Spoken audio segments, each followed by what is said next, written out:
नमस्कार, आप देख रहे हैं खबर मीडिया। दोस्तों, इस वीडियो में मैं आपको एक ऐसे शख्स की पोल खोलने वाला हूं जिसको डॉक्टर सुधीर गुप्ता के नाम से जाना जाता है, जिसने सुशांत सिंह राजपूत केस में काफी अहम योगदान प्ले किया था। आप सभी को पता होगा दोस्तों कि डॉक्टर सुधीर गुप्ता जो है उसके ऊपर कई तरह के गंभीर आरोप लगे थे और तो और डॉक्टर सुधीर गुप्ता को यह तक कहा गया था कि इसी ने सुशांत सिंह राजपूत केस में बड़ी गेम खेली है और इसी ने सुशांत सिंह राजपूत केस में कुछ ऐसी रिपोर्ट्स तैयार की जिसके बाद तो सुशांत सिंह राजपूत को इंसाफ मिलने में जो देरी हो रही थी उसको और देरी में कन्वर्ट कर दिया गया। तो किस तरह से डॉक्टर सुधीर गुप्ता ने गेम खेली और कैसे पोस्टमार्टम की रिपोर्ट पर सवाल उठे, ये जानने के लिए इस वीडियो को अंत तक देखिएगा। जी हां, आपको बता दें, जब दोस्तों सुशांत सिंह राजपूत केस में सुशांत सिंह राजपूत इस दुनिया को छोड़कर गए तो हर किसी को यही उम्मीद थी कि पोस्टमार्टम रिपोर्ट से सब कुछ पता चल जाएगा कि आखिर सुशांत के साथ कब हुआ, क्या हुआ, किसने किया और साथ ही साथ सुशांत सिंह राजपूत को किसने मारा पीटा, उनकी बॉडी पर किस तरह के निशान थे, ये सब कुछ पता चल जाएगा। और तो और बहुत सारे लोगों का ये कहना था कि सुशांत सिंह राजपूत की एक पांव भी टूटी हुई थी और ऐसा अर्नब गोस्वामी ने भी जिक्र किया था। लेकिन दोस्तों,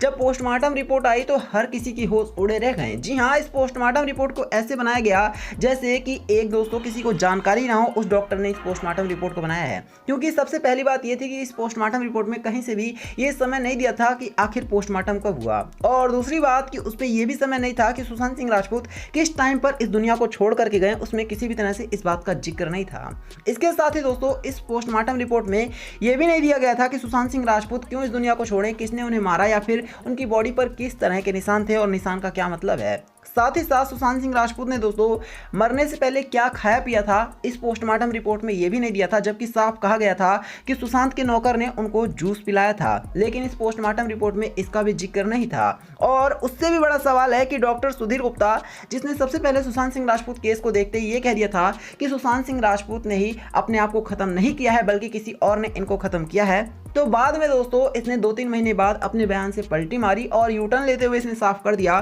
कि सुशांत सिंह राजपूत ने ही अपने आप को खत्म किया है। अब दोस्तों बड़ा सवाल था कि क्या सुधीर गुप्ता को किसी ने डराया धमकाया था या फिर सुधीर गुप्ता को भी पैसे मिले थे या फिर सुधीर गुप्ता उन लोगों से मिल गया जिन्होंने सुशांत सिंह राजपूत को खत्म, क्योंकि इतने बड़े डॉक्टर का पलटी मार जाना हजम नहीं होता है। इसी वजह से अर्नब गोस्वामी जैसे न्यूज चैनल के एंकर ने भी दोस्तों बहुत बड़े सवाल उठाया था और उन्होंने कहा था कि आखिर डॉक्टर सुधीर गुप्ता ने फिर पहले क्या सोच करके बोला था। उन्होंने उसकी एक वीडियो भी सामने ला करके दिखाई थी जिसमें सुधीर गुप्ता ने साफ साफ कहा था कि सुशांत सिंह राजपूत को किसी और ने खत्म किया है और सुशांत ने अपने आप को खत्म नहीं किया है। लेकिन दोस्तों इसके बाद कुछ ऐसे सवाल डॉक्टर सुधीर गुप्ता पर उठे जिसके बाद तो डॉक्टर सुधीर गुप्ता आज तक पूरी तरह से अंडरग्राउंड है और वो आज तक कभी भी सुशांत सिंह राजपूत केस में दोबारा नहीं बोला है। अब सीबीआई को एक बार फिर से डॉक्टर सुधीर गुप्ता को बुला करके पूछताछ करनी ही चाहिए और पता करना चाहिए कि आखिर डॉक्टर सुधीर गुप्ता ने ये यूटर्न क्यों लिया, किसके दबाव में लिया और क्यों लेना पड़ा उसको, क्या उसके ऊपर किसी ने दबाव डाला, क्या उसको किसी ने पैसे का लालच दिया। ये सारी बातें दोस्तों सीबीआई को पता करना ही होगा, तब जाकर के सुशांत सिंह राजपूत का केस सॉल्व हो पाएगा और जरूरत पड़े तो डॉक्टर सुधीर गुप्ता ने अगर कुछ गलत किया होगा तो उसकी गिरफ्तारी भी होनी चाहिए।